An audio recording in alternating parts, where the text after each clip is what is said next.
Good morning again. World War One review sheet. I've broken this thing up into foreign policy and domestic policy. Foreign policy outside of the country, domestic policy inside the country. Now, this is a heavier foreign policy chapter, so there will be a little bit more for foreign policy, but not too much more. So let's get into it. Teddy Roosevelt, Taft, Woodrow Wilson. They are our three presidents during this time period, all known as progressive presidents. Now, when we're not talking about them cleaning up the cities or going after corporations, we're talking about what their policies are outside of the country. Teddy Roosevelt, speak soft but carry a big stick. That's really all you should need to know.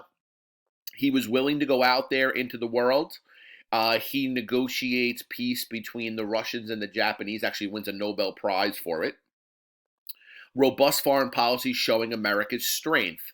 He adds the Roosevelt corollary onto the Monroe Doctrine, which was the idea of keeping European power out of the Western Hemisphere or outside of our side of the world, meaning they don't cross the Atlantic, and if they do, we can act as a global police power in order to make sure our backyard is safe. He builds the Panama Canal. More military and merchant ships, moving them faster from Pacific to Atlantic and vice versa. This helps for trade. This helps for the military. It cuts the North and South American continent in half between Panama and Colombia and moves us to the other side in a lot less of the time. Taft's foreign policy is the same as Teddy. Be wary of Europe. Get involved if you must. Be robust. Show your strength. Build your navy. Show your power. Command respect. Okay, command respect. World War One, a global war. That means that all corners of the globe were going to be dragged in one way or the other to this conflict. Fought between imperial and colonial powers. America is an imperial power. Britain could be argued as a colonial power, meaning that we had different possessions around the world. Some that they controlled more viciously, others that were just a matter of getting a government to trade with us, as in our case with the Spanish-American War. So, the alliance system. You mess with my friend, you mess with me. Couple of countries in Europe start to go at each other. The next thing you know, the more nations line up on each side, the battle lines are drawn, and World War conflict is underway. Woodrow Wilson is president before and during World War I. He is a very idealistic man. He speaks in terms of democracy and self-determination throughout the world. The original plan, which goes all the way back to George Washington, is to stay neutral while trading with everyone. Here's the problem. How are you neutral if when you trade with one country, that country's enemies see you as a problem, and when you trade with the other country, that country's enemies see you as a problem? There's too much chance for conflict if you're going to trade with both sides. So yes, we do favor the Allies. Germany knows that. So they are going to see us as, even though we are not coming in with actual military and weapons, that we are on the side of Great Britain and France. The sinking of the Lusitania, the Zimmerman telegram are going to put pressure on Wilson to get the U.S. involved in World War I. So neutrality, we trade, our ships are blown up and taken, we lose men on the Lusitania, the whole idea of freedom of the seas goes out the window, American wallets start getting hit because of the attack on our trade ships. Then we have the Zimmerman telegram, which, if you remember, is when Germany tries to ask Mexico to wage war on us, keeping us here in our own country to defend our southern border, while then not being able to send our troops to Europe. Germany feels like they would be able to kind of win the war over there, and promising help to Mexico and giving back the lands that they lost in the Mexican-American War. This puts a lot of pressure on Wilson to get involved. He eventually asks Congress for a declaration of war, and we do get involved at the very end. The Allied forces are going to win. It's the first modern war. New weapons, technology, chemical weapons, mass death, and civilian casualties. So, typical rules of war are that soldiers are open game and civilians are left alone because they're innocent. This is going to change that. We have mass bombing of cities where innocent people are going to die. We have blockades of cities where supply lines will be cut off and starvation will take place, where millions of people are going to die as a result. So the scale of death in this war is going to be at a level that the world has never seen before. Now, Wilson's 14 points. This is laid out to the American people. It's his plan and vision for America's goals of World War I. I'll give you some of the big ones here. Self-determination. Nations decide a system of government for themselves. Freedom of the seas. Everybody gets to trade. Everybody respects everybody else and their trade. League of Nations. General Association of World Nations. More talking, less killing. Bring everybody to the table. Let's talk out our differences. Let's not fight. He says let's make the world safe for democracy. That was one of his chief rallying cries for why America should be involved in this war. Treaty of Versailles ends the war.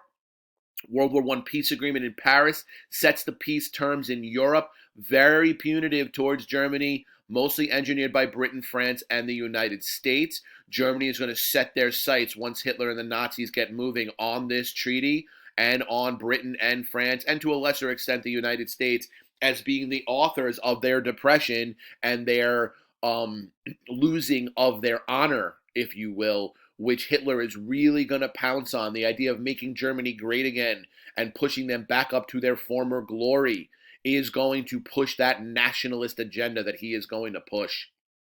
League of Nations.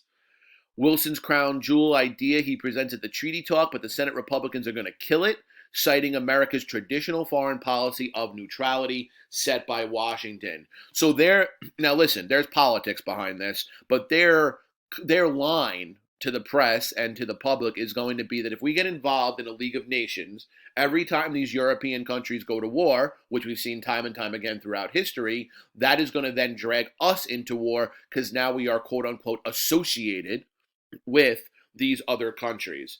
Now, this winds up being the precursor to the UN, but unfortunately, we're going to have to fight another world war, World War II, where another tens of millions of people are going to die before we get to this concept. So you could argue that the UN is truly Wilson's baby. It's his idea, but he's not alive when it passes because it doesn't pass until the late 1940s. And another interesting thing to point out, there has not been another world war since the creation of the United Nations. Now, many would argue that the end of World War II ends with America using the first nuclear weapon. There hasn't been a world war since, because if there was, with nuclear powers all over the world, that would be mutual destruction for everybody. So what's the point?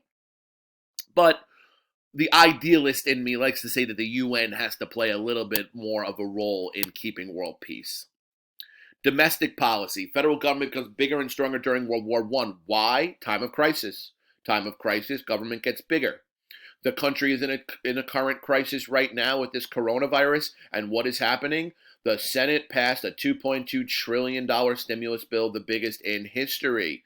The government is enforcing shutdowns. There's rules in place. Why? Time of crisis. Has the government gotten stronger? Yes. It has been the history of this country that during times of war and times of crisis, our government gets bigger and more powerful. The Espionage Act and Sedition Act, used to silence and intimidate war critics. These are violations of civil liberties. On the one hand, you say that people need to keep their mouths closed during a war because we need support. And on the other hand, keeping their mouths closed is against their constitutional rights. So there really is no right or wrong here. We understand it's political expediency to do it, but it's also a violation of civil liberties. And if your rights can be violated under these conditions, when else can your rights be violated? It's the slippery slope argument. Wartime propaganda to raise support for the war. Liberty bonds helps to support the war through finances. You pay money for Liberty bonds. You're an investor in the country and the war effort. You're a patriot. You're also an investor. Two things that are at the core of American society. Immigration reforms get considered because of this new war.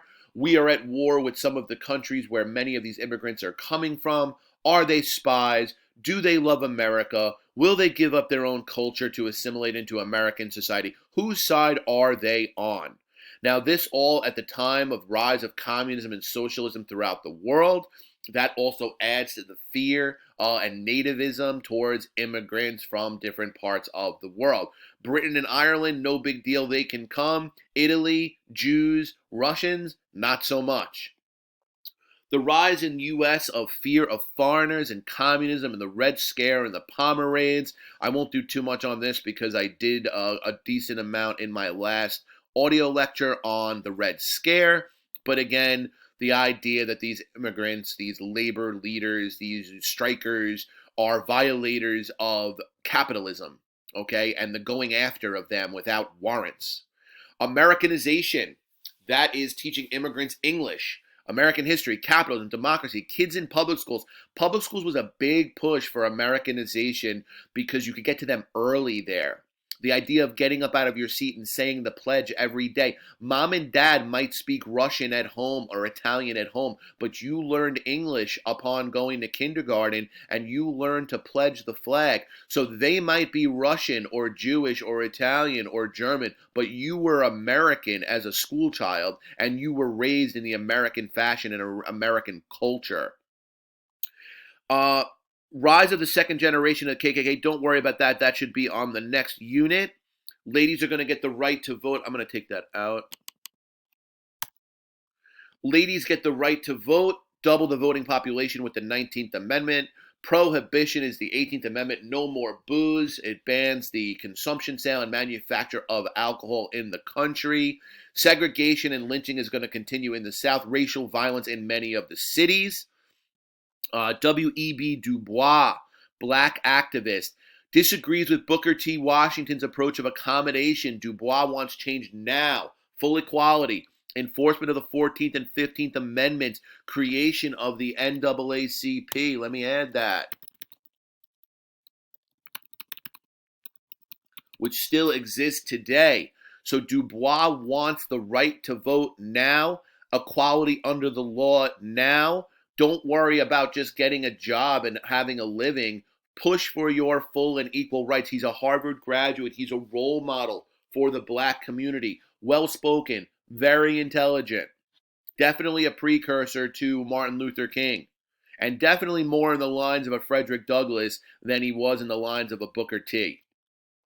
Blacks are sick of living in poverty in the South and having their rights violated, their lives threatened. There's going to be a mass migration to northern cities because lack of immigrants, because they're going to start pushing certain immigrant groups out of the country and not allowing them in. So as a result, that group of vulnerable people are gone.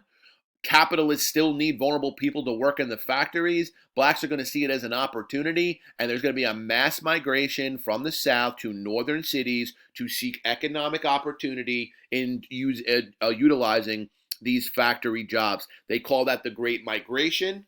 That is going to be the segue into Harlem Renaissance and the various African American cultural and social movements of the 1920s. See you later.